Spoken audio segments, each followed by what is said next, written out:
जमाने में एक दूर दराज मुल्क में लिलियाना नामी एक खूबसूरत परियों की शहजादी रहती थी। वो अपनी मेहरबानी और तमाम छोटी बड़ी मखलूकात के लिए अपनी मोहब्बत के लिए जानी जाती थी।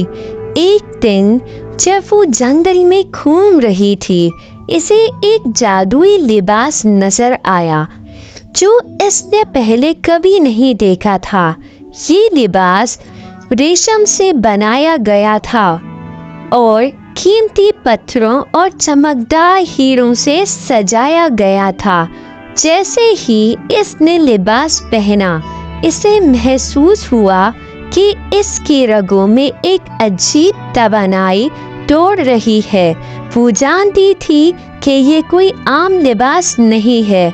अचानक इसे एक जादुई दुनिया में ले जाया गया, जहां इसकी मुलाकात परियों के एक ग्रुप से हुई जिन्हें इसकी मदद की अशद जरूरत थी। परियों को एक बुरे जादूगर से दहशतज़दा किया जा रहा था, जिसने इसकी बादशाही पर जादू कर दिया था और हर चीज को अंधेरे में बदल दिया था।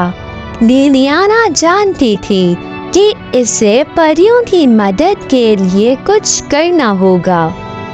इसने जादूगर को शिकस्त देने और बादशाही में रोशनी वापस लाने के लिए जादुई लिबास की ताकत को इस्तेमाल करने का फैसला किया।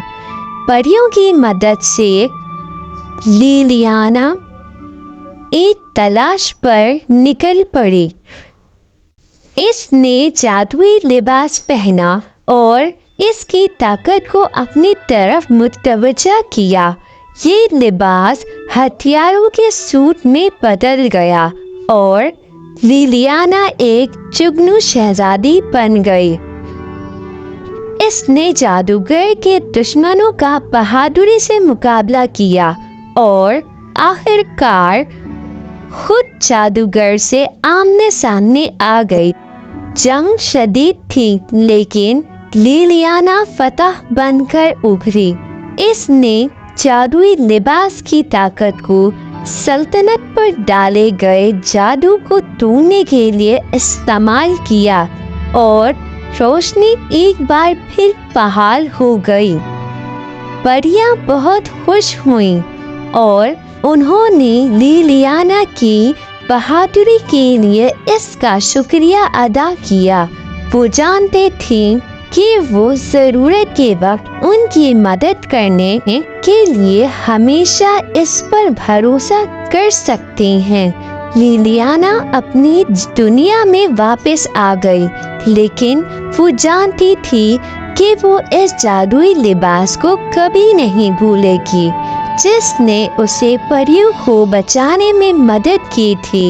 इस दिन के बाद से इसने फख्र के साथ लिबास पहना ही, जानते हुए कि ये इसकी हिम्मत और तमाम मखलूकात के लिए इसकी मोहब्बत की अलामत है।